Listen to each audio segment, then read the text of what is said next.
Hello, আসসালামু আলাইকুম। Welcome to my new page. সবাই কেমন আছেন? আশা করি সবাই ভালোই আছেন। সবাই আল্লাহ সবাইকে ভালোই রাখো। তো আজকে অনেক দিন পর আবার একটা ছোটোখাটো ব্লগ নিয়ে আসলাম। আমার বাংলাদেশে যাওয়ার সময় হয়ে গেছে, প্রায় কাছাকাছি। তো টুকটাক শপিং করা শুরু করে দিয়েছি। যখন ফ্রি হই তখন গিয়ে শপিং করা শুরু করি। তো আজকেও একটু শপিং করার জন্য আর কি বের হলাম। তো আজকে সন্ধ্যার পরে বের হয়েছি। ভাবলাম সন্ধ্যার পরে একটু ঠান্ডা ঠান্ডা থাকবে, তখন গেলে ভালো লাগবে।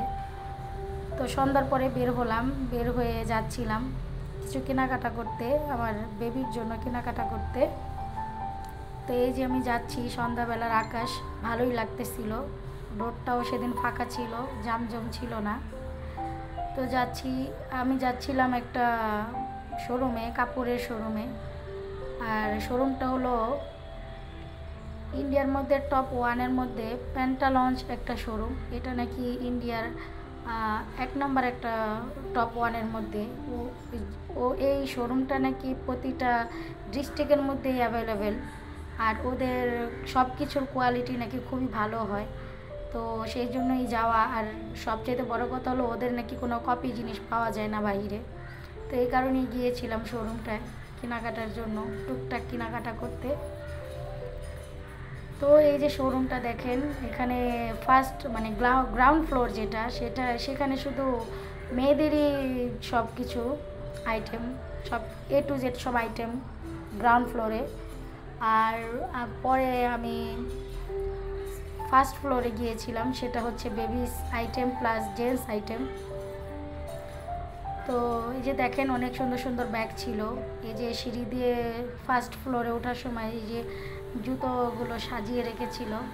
তো এইখানে গিয়েছিলাম আমি বেবির আইটেম নেওয়ার জন্য, প্লাস জেন্টস আইটেমের জন্য গিয়েছিলাম।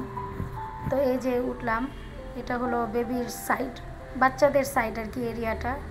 তো এখানে যাওয়ার পরে দেখলাম, মানে যতটুকু মনে হলো যে আমাদের এখান থেকে আমাদের বাংলাদেশি প্রোডাক্ট অনেক মাশাল্লাহ ভালো। বিশেষ করে আমাদের যে গার্মেন্টস আইটেমগুলো সেগুলো তো মাশাল্লাহ অনেক ভালো। এখানে আমার কোনো কিছুই ভালো লাগেনি সত্যি বলতে, কারণ ভিডিওতেও সুন্দর দেখা গেল, আসলে রিয়েল তত সুন্দর না।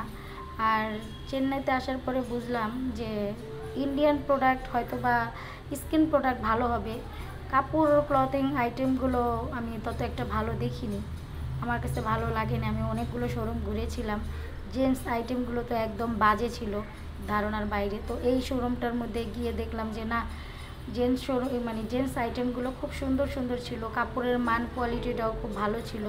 তবে প্রচুর প্রাইস, হাই রেঞ্জের প্রাইস, মানে যেটা নর্মাল ধরেন 800 রুপিস হওয়ার কথা, সেটা 1500, 2200, 2500, 2800 রুপি এরকম ওনাদের মানে প্রাইসটা দেওয়া থাকে। তো এই কারণে মনে হলো যে নর্মাল মানুষের জন্য এই শোরুমে না যাওয়াটাই বেস্ট। তো আমি অনেক ঘোরাঘুরি করে দেখলাম বাজেট মতো কী কী কেনা যায়। পরে জেন্টস আইটেম থেকে আমি কিছু কিছু জিনিস দুই একটা নিয়েছিলাম। এই যে দেখেন, জাস্ট এই গেঞ্জিটার দামটাই দেখেন, আমি এই টি শার্টটা যে দেখলাম এটার প্রাইসটা দেখেন, লেখা আছে 2390 রুপিস। মানে এটা বাংলাদেশের প্রাইসে প্রায় 34 থেকে 3500 রুপির মধ্যে টাকার মধ্যে চলে যাবে। তো এত টাকা দিয়ে তো নর্মাল মানুষ আর কি এরকম টি শার্ট পরবে না। এর থেকে আমাদের বাংলাদেশের শোরুমও সেম ক্যাটালগেরই সেম কাপড়ের মানে টি শার্টগুলো আপনি 1500 টাকার মধ্যেই পাবেন, বা 2000 টাকা এর উপরে মনে হয় না শোরুমগুলোতে আমাদের দেশে এত রেঞ্জের হয়। তো তারপরে আমি দেখে দুখে আমার বাচ্চার জন্য একটু টুকটাক কিনেছিলাম, তারপর আবার নিচে চলে আসলাম। নিচে চলে এসে নিজেদের জন্য আর কি একটু দেখতেছিলাম। তো অনেক ঘোরাঘুরি করে টোরে এই যে ব্যাগগুলো, এক একটা ব্যাগ এখানে কি বলবো, 900 থেকে শুরু, 900 থেকে 3000 পর্যন্ত। তো আমার কাছে মনে হলো ব্যাগ অনুযায়ী প্রাইসটা খুব বেশি ছিল। তো সেই কারণে অত একটা কেনাকাটার মধ্যে যাইনি, যতটুকু শর্টকাটে পেরেছি শর্টকাটে নিয়ে চলে আসছিলাম। তো ব্যাগগুলো আমার কাছে ভালো লাগছিলো।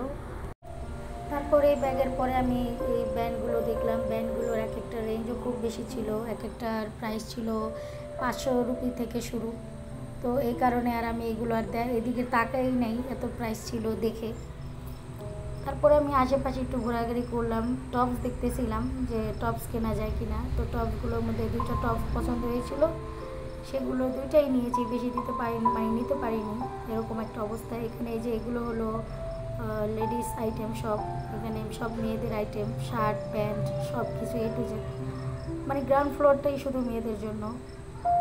এখানে আপনি এ টু জেড সব পাবেন, গরম থেকে উইন্টার কালেকশন পর্যন্ত সব কিছু এখানে পাওয়া যায়। তো গিয়ে দেখলাম কাপড়ের মানগুলো খুব সুন্দর ছিল, খুব ভালো ছিল, এক্সপোর্ট কোয়ালিটির ছিল। তো এই কারণে আর কি ভালো লেগেছিল, কিন্তু রেঞ্জের কারণে আর কি ভালো লাগেনি, আর নেওয়ার মতো অবস্থা হয়নি। যেমন 2-1টা জিনিস আমার খুব নেওয়ার ইচ্ছে ছিল, প্রাইস দেখে আর আমি নিতে পারিনি। আমার কাছে মনে হলো যে না, কাপড়ের মান কোয়ালিটি অনুযায়ী রেঞ্জটা খুব বেশি হয়ে যায়, তো এত বিলাসিতার তো কোনো দরকারই পড়ে না, আমি বিলাসিতাটা খুব হিসেব করে করি। তো এই কারণে আর কি আর নেওয়া হয়নি।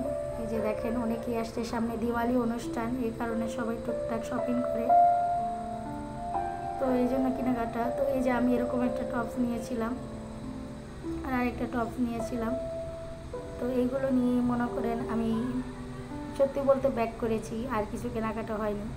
আর একটু দেখে দুকে ঘুরে টুরে আইটেমগুলোর প্রতি একটা অভিজ্ঞতা হলো, এগুলো দেখে দুকে তারপর আমি চলে আসছিলাম। কিন্তু শোরুমটা খুব বড় ছিল, অনেক বড় একটা শোরুম, যেরকম আর কি এটার নাম যশ খ্যাতি, সেই হিসেবে গুণগত মানগুলো খুব ভালো ছিল, তাদের প্রতিটা প্রোডাক্টই খুব ভালো। আর যতটুকু আমি এটার ইনফরমেশন পেলাম যে এটা এখানে যেটা আর কি আপনি পাবেন সেটা বাইরে কোথাও আর কি এটা সেকেন্ড কপি নাকি পাওয়া যায় না, ওরা নিজেরা আর কি নিজেদের মাধ্যমে এটা সাপ্লাই করে।